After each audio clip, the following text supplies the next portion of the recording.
রাধে রাধে, জয় শ্রীকৃষ্ণ। গোপাল সোনা NP YouTube ব্লগে তোমাদের সবাইকে জানাই স্বাগত। সবাই কেমন আছো? আশা করছি সবাই খুব ভালো আছো ও সুস্থ আছো। এদিকে দেখো আমার গোপাল সোনারা কি মিষ্টি করে ঘুম করছে আর কি ভালো লাগছে। আমার এইভাবে কিন্তু আদর করতে বেশ ভালো লাগে। কখন থেকে গোপাল সোনাদেরকে ডাকছি কিন্তু ওঠার একদম ইচ্ছে নেই, কারণ এখন এত শীত পড়ে গেছে যে কি বলবো, উঠতেই চায় না ঠিক করে। তবে হ্যাঁ, তুলতে তো হবে, কারণ খিদেও পেয়ে গেছে। কখন খেয়েছিল আর কখন ঘুমিয়েছিল তাই। তো আমার ঠান্ডা ঠান্ডা হাতগুলো নিয়ে আমি গোপালের গালি দিচ্ছি আর একটু আমার এই দুষ্টুমি করছি গোপাল সোনার সাথে, যেটা আমি করি। তো আমার খুব ভালো লাগে এরকম দুষ্টুমি করতে গোপাল সোনাদের সাথে। তো চলো আগে প্রথমে ননী গোপালকে তুলে নিলাম, তারপরে আমি গোপাল সোনাকে তুলে নেবো। বন্ধুরা জানো তো বন্ধুরা, গোপাল সোনার ঠান্ডার যে জামা কাপড়গুলো ছিল আমি ঠিকঠাক করে বানাতে পারি না এতটা, যতটুকু পারতাম ওই ইউটিউব দেখেই শিখেছিলাম। তো চেষ্টা করেছিলাম বানানোর, তো দেখে দেখে কোনো রকমের বানিয়েছিলাম। খুব একটা ভালো যে বানিয়েছি সেটা কিন্তু নয়, কোনো রকমের বানিয়েছিলাম। তো বানানোর পরে কি হয়েছে বলো তো, আমি রেখে দিয়েছিলাম। আসলে ওগুলো একটা জেঠিমাকে দেওয়ার ছিল ওনার গোপাল সোনাদের জন্য। তো আমি ভেবেছি না যে ওনাদেরকে দিয়ে দিয়েছে, তো জেঠিমাকে দিয়ে দিয়েছি। কিন্তু একদিন ঘর পরিষ্কার করতে গিয়ে ঠাকুর ঘরটা একটু ঝাড়াঝুড়ি করতে গিয়ে আমার হঠাৎই আমার চোখে পড়লো ওই জামা কাপড়গুলো, মানে শীতের যে জামা কাপড়গুলো। তো আমি যখন বের করে দেখি যে মানে কি বলবো, সবগুলোকে কি বাজেভাবে কুচু কুচু করে কেটে দিয়েছে ইঁদুরে। গোপাল সোনার একেই সেরকম কোনো শীতের জামা নেই, তারপরে ওটাকে কেটে দিয়েছে। মানে বুঝতেই পারছো, কয়েকটা কেটে দিয়েছে। সত্যি মনটা খুব খারাপ। আর আমি তো ভুলেও গেছি এখন কিভাবে বানানো হয়। আর ইউটিউব দেখে যে আবার বানাবো সেইটুকু সময়ও আমার হচ্ছে না। তবে হ্যাঁ, কোথাও যদি ঘুরতে যাই ওখান থেকে কয়েকটা নেওয়ার খুব ইচ্ছে আছে। তো এই যে পিঙ্ক কালারটা দেখছো, এটা কিন্তু আমার বেশ পছন্দ।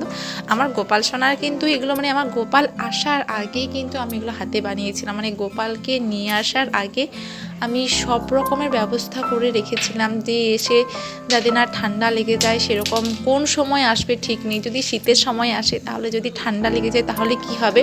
তো এই দেখো কি অবস্থাটাই না করেছে, কি সুন্দর বেশ মানে করে বানিয়েছিলাম। খুব সুন্দর না, প্রথমবার বানিয়েছিলাম তো বেশ ভালো লেগেছিল আমার। তো কি মানে কি বলবো, সত্যি মনটা সত্যি খুব খারাপ হয়ে গেছে। আর এটা তো আমার গোপাল সোনার হয় না, এইটা কোনো রকমে হয়। তো এইটাই আমি পরাই, লাল আর এই যে সবুজ কালারের যে জ্যাকেটটা, তো এটাই আমি পরিয়ে থাকি। তোমরা নিশ্চয়ই দেখেছো যে এটাই বেশি পরিয়ে থাকি। এটা ধুয়ে দিই আর পুনরায় আবার এটাই পরাই, কারণ আমি তো আর পারি না, কি করব বলো।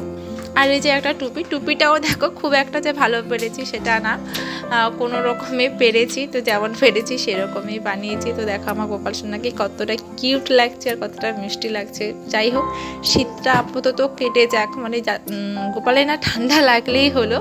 তো দেখো আমার গোপাল সোনাকে কেমন লাগছে। আর ননী গোপালের জন্য ওই ননী গোপালকে তো আর এইভাবে প্যান্ট পরানো যাবে না, শুধু জ্যাকেটটুকুই গলিয়ে পরানো যাবে।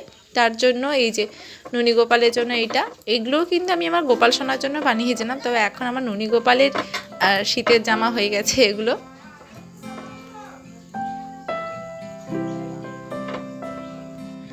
প্রচুর প্রচুর পরিমাণের ইঁদুর হয়েছে আমাদের বাড়িতে।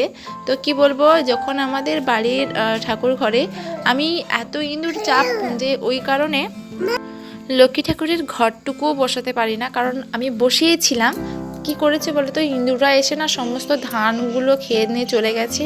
আর ওই যে ঘরটা যে বসানো থাকে তো সেটা না উল্টে দিয়ে চলে গেছে। তো আমি ওর জন্য আর বসাই না। প্রতিদিন গিয়ে দেখতাম যে প্রচুর নোংরা করে দিয়েছে, ভিজে গেছে। তো জায়গাটা খুব খারাপ হয়ে যেত জানো তো বন্ধুরা, ওর জন্য আমি আর বসাইনি। তো বাড়িতে না প্রচুর ইঁদুর হয়েছে, কী করে যে মারবো, মানে ওগুলোকে তো মারতেও নেই, তো মারতেও পারি না, যার কারণে তাড়াতেও পারি না। তো এইভাবেই চলছে। যাই হোক, এবারে একটুখানি সাবধানেই রাখছি গোপালের জিনিসপত্রগুলোকে। এবারে চলো গোপাল সোনার বিছানাটা ভালো করে গুছিয়ে রাখি। গোপাল সোনার হয়তো ঘুম থেকে উঠে পড়েছে, এবারে এই জায়গাটাকে ভালো করে গুছিয়ে রাখি বন্ধুরা। কারণ সারাদিন আর এই বিছানাটাতে আর ব্যবহার হবে না সেরকম, একদম রাত্রেই ঘুমোতে আসবে গোপাল সোনারা। আর এই যে দেখো চারিদিকটা আমি ভালো করে কিন্তু প্রতিদিনই পরিষ্কার ও ক্লিন করে রেখে দেই। আর এদিকে দেখো আমার প্রথমে যে আমার বড় সন্তান, মানে প্রথমে যে আমার কাছে আমার গোপাল সোনা এসেছিল, ইনিই এসেছিলেন। তো তখন কিন্তু আমি এনাকেই পুজো করতাম, হাত মুখ ধোয়াতাম। জানো তো আমি না ওই পারে যে টাইলস মতন যে আছে, পাথর মতো, যে যেখানে ঘুমোয় গোপাল, সেখানে আমি নুনি আর শুধু গোপালকেই বসাতে পারতাম। তো এই গোপাল আমি আমার বড় গোপালকে বসাতে পারতাম না, কারণ বড় গোপালের তলা থেকে না মাটি ঝরে ঝরে পড়ছিল, তার জন্য।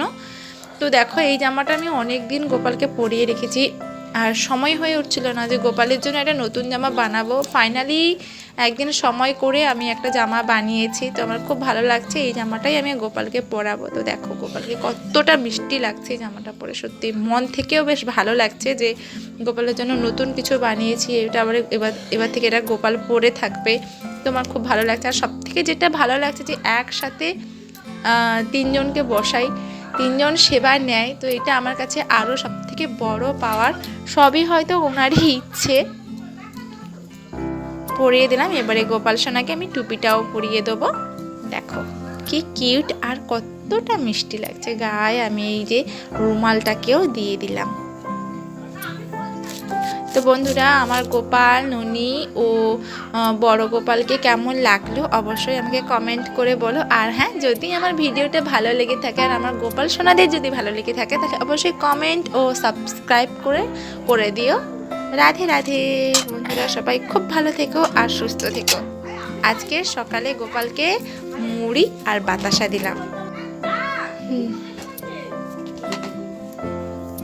হরে কৃষ্ণ কৃষ্ণ কৃষ্ণ হরে হরে, হরে রাম